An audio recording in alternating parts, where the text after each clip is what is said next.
project. What? As a one-man project? Hey son, and welcome to the next video. In one of my last videos, we watched Geography Now, and there were already many interesting things about Sweden, and so I thought, hey, why not make it even more interesting with 101 facts about Sweden? Most of those fact videos have always some wrong facts, so tell me in the comments which one are outdated or simply wrong.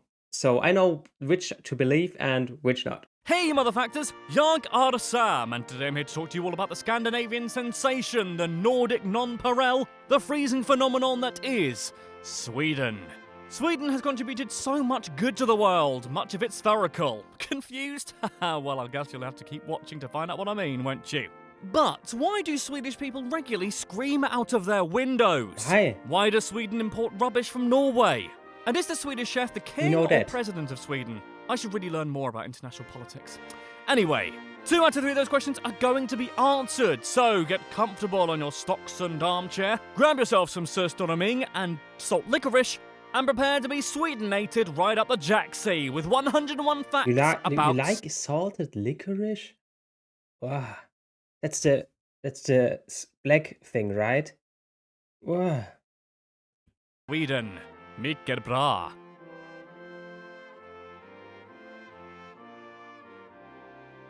Number 1. Sweden, known officially as the Kingdom of Sweden, is a Scandinavian country in Northern Europe. Are you with me so far? Yes, good. The rest of the video would be a bit of a slog if you weren't, frankly. Number 2. Sweden is nicely sandwiched between Norway to the west and north and Finland to the east. Sweden is also connected to Denmark to the southwest by a bridge tunnel across a super narrow strip of water known as the Øresund. Number 3. How long is this bridge? Because I think that looked like quite a bit. Okay, we can't see the map anymore. Bridge tunnel across a super narrow strip of water known as the Øresund. Number 3. Sweden is generally divided into 3 distinct regions, which are stacked on top of one another vertically like the sections of a fab. Oh, I remember those. The southernmost region is Jutland, Svealand is found in the middle, and Norrland sits atop the north. Sorry if I mispronounce anything like that, because, apparently I mispronounce things all the bloody time, according to the comments section. Number 4. At a hefty 450,295 square kilometers, Sweden is the third largest country in the European Union. Yeah, that's bigger. That's way bigger than Germany. I think we have 374,000 or 340,000. By area. Behind Spain in second place and France, which takes the gold medal. Number 5. Sweden has a total population of roughly 10 million people. Interestingly, around 2.3 million of those people have a foreign background, meaning that almost a quarter of all Swedes have recent ancestry from outside the country. Number 6. Sweden has... That's crazy. I don't know how much it is in Germany. Pretty low population density of only 22 inhabitants per square kilometre. The highest concentration of people is in the southern half of the country, i.e. most of Jutland and Svealand. Furthermore, roughly 85% of the population of Sweden lives in urban areas. Number 7. The modern Swedish word for Sweden is Sverige, which simply means realm of the Swedes. Pretty simple, unlike IKEA instructions. Ho-ho! Zing! Got you there. Oh, it's probably racist for me to mention IKEA, but there we go. Number 8. There is evidence to suggest that people have been living in what is now known as Sweden since as early as 12,000 BC. But Sweden first emerged as an independent state much later on during the early 12th century. In the year 1280, King Magnus Ladulås issued a statute which established a nobility and granted them numerous rights and privileges, including freedom from taxation. Oh dear, typical posh boy. I shouldn't pay any tax because I've got loads of money. Number 9. A couple of centuries later, the population of Sweden was decimated by the Black Death. Oh, classic Black Death. Like every population in Europe, basically, I think. I don't know, I think 50% of Germans died. Which killed 2/3 of the Swedish population. At this point, Scandinavia's culture, finances and languages came under threat from a powerful merchant association called the German Hanseatic League. In response, the kingdoms of Sweden, Norway and Denmark joined together under a single monarch in 1397. One quick thing, please hit a like and subscribe, it helps this channel so much to grow. Thank you. Creating what was known... I didn't know that Germany was so influential for Sweden. Of course, we know the Hanseatic League. We never talked about it in school or stuff, but some cities have Hansestadt, so Hanse city in front of them. For example, Hamburg. That's also why our car sign is not H for Hamburg, but HH for Hansestadt, Hamburg. The Kalmar Union. The Kalmar Union lasted almost 130 years until Sweden rage quit in 1523, becoming a strong, independent country that don't need no man in a crown. Number 10. In 1630, Sweden decided to get involved in the religious conflict known as the 30 Years' War, which had already been raging for years. The Swedish involvement snatched the Protestant side a victory from the Catholic jaws of defeat, and resulted in a significant decline of Catholicism in Northern Europe. At this point, Sweden had solidified its position as one of the great powers of Europe, which lasted for hundreds of years after. Cifra 11. In the year 1658, oh, remember that, what a great year it was. The sea between Sweden and Denmark froze over so completely that 9,000 Swedish soldiers and their horses literally walked across frozen water and besieged Copenhagen. Number 12. How cold must it be in this year? Unfortunately for the Swedes, during the 18th and 19th centuries, Sweden began to lose many of their territories outside the Scandinavian peninsula, culminating in the annexation of what is now Finland by Russia in 1809. Oh, poor Finns.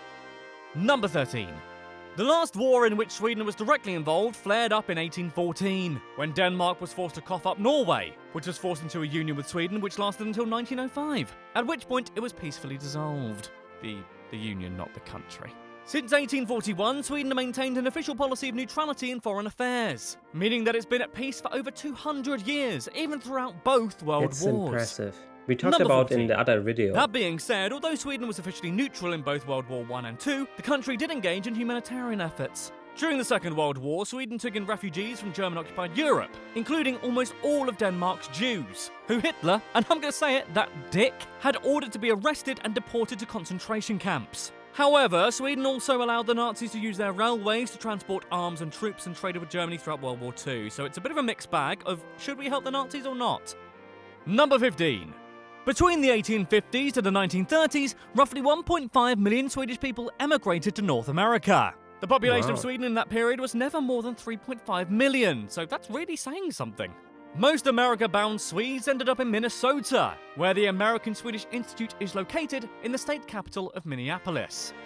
Number 16. After the Cold War ended, Sweden joined the European Union on the 1st of January 1995, but also chose not to adopt the euro and also declined NATO membership. Oh, those rebels. Yeah. Number 17. About that, right? I don't know if you are... Somebody said in the comments, Turkey is now on point with you with NATO, but I think Hungary is now the problem. You're still not in the NATO, right? Sweden is home to over 95,000 lakes larger than 100 square meters. That's over 9.5 million square meters of lake, people. I'm trying to make this sound impressive, but I genuinely have no idea how much lake is a lot of lake. Number 18.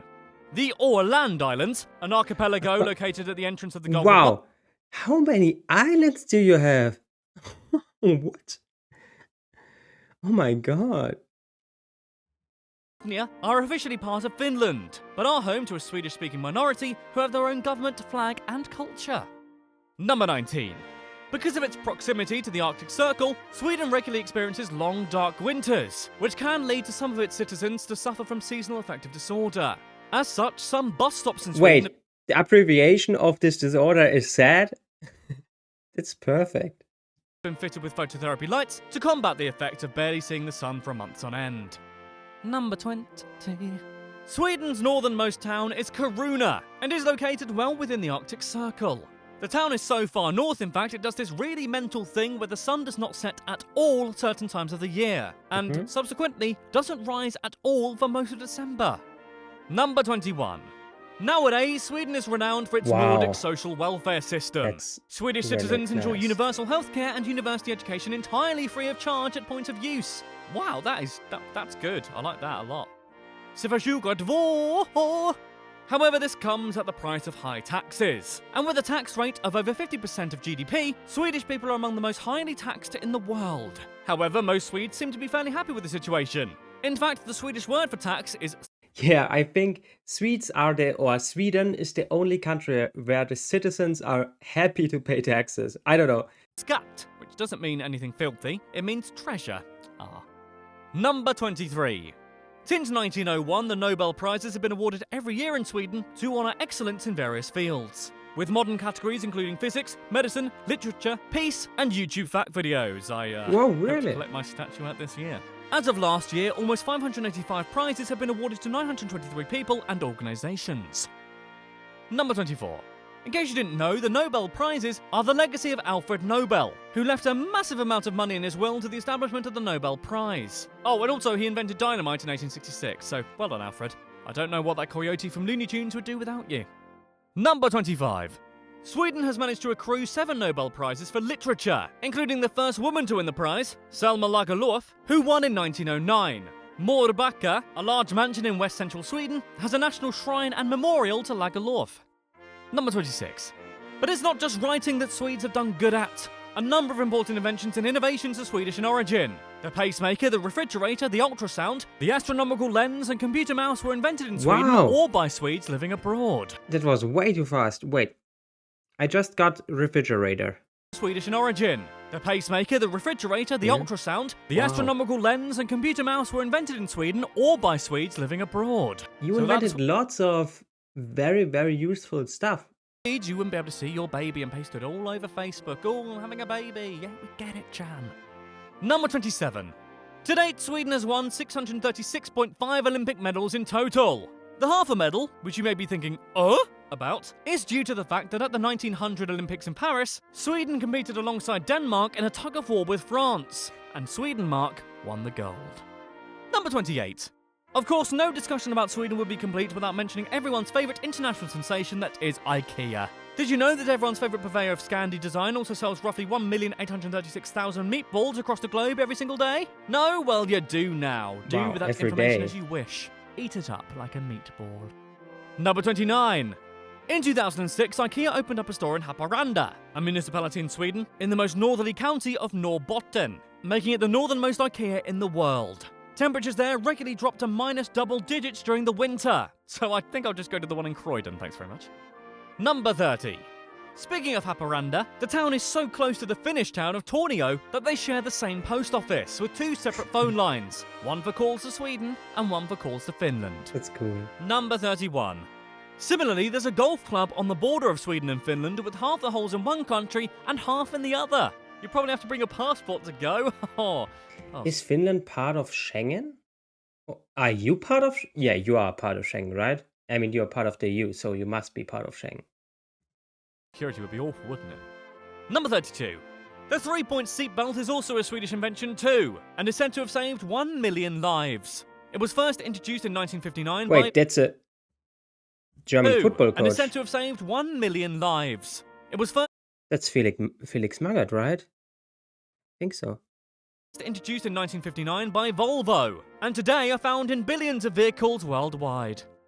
Number 33. The world's largest scale model of the solar system can be found in Sweden. The Sun is represented by the Ericsson globe, with the models of various planets, celestial bodies, and solar features Now a Vichy globe. I learned this from one of the last videos.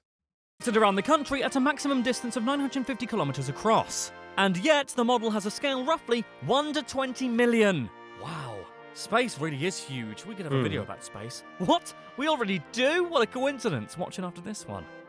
Number 34. Possibly Sweden's most celebrated scientist is Carl Linnaeus, who was born in the countryside of Småland in southern Sweden He in looks... I mean, everybody at the time looks exactly like that, but he looks so similar to Mozart. 1707. Linnaeus is best known for creating the formal system of naming organisms known to bionormal classification, which enables all plants and animals to be consistently named and classified, which, you know, is helpful in science. Linnaeus himself created the term Homo sapiens, so, in a way, he named all of us. He also called you a homo, so you gonna take that, are you? Well, actually, that's probably... Number 35. Sweden's Uppsala University has in its Uppsala. possession a famous 4th century... That's so cool. In Germany, Uppsala means, or do you say Uppsala if you drop something or if you stumble over something, and you have a whole Uppsala University. That's cool. Bible, known as the Silver Bible, which is considered by many to be one of the world's most valuable books. The Silver Bible is an incomplete version of the New Testament written in ancient Gothic language using silver and gold ink. It's pretty Wow. much the most blinged and pimped out Bible you'll ever come across. Blood? Oh, why did I say blood at the end? I ruined it. Number 36.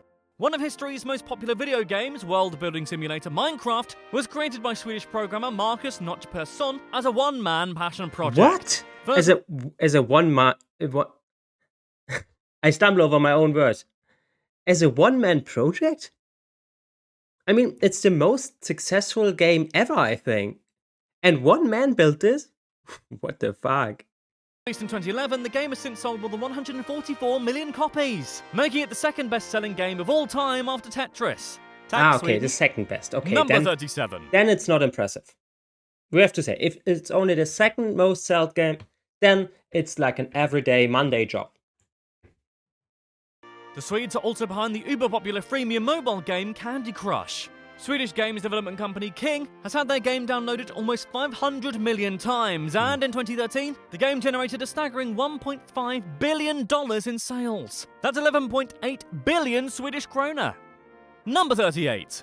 You can also thank Sweden for its massive contribution to the world of music in the form of one band, Bass Hunter. Oh, nope, sorry, I mean ABBA. The group has sold over 375 million records worldwide, which, depending on who you ask, makes them the third or fourth best-selling music act in history. What an interesting fact that is. Does your mother know? Oh, okay. Number 39.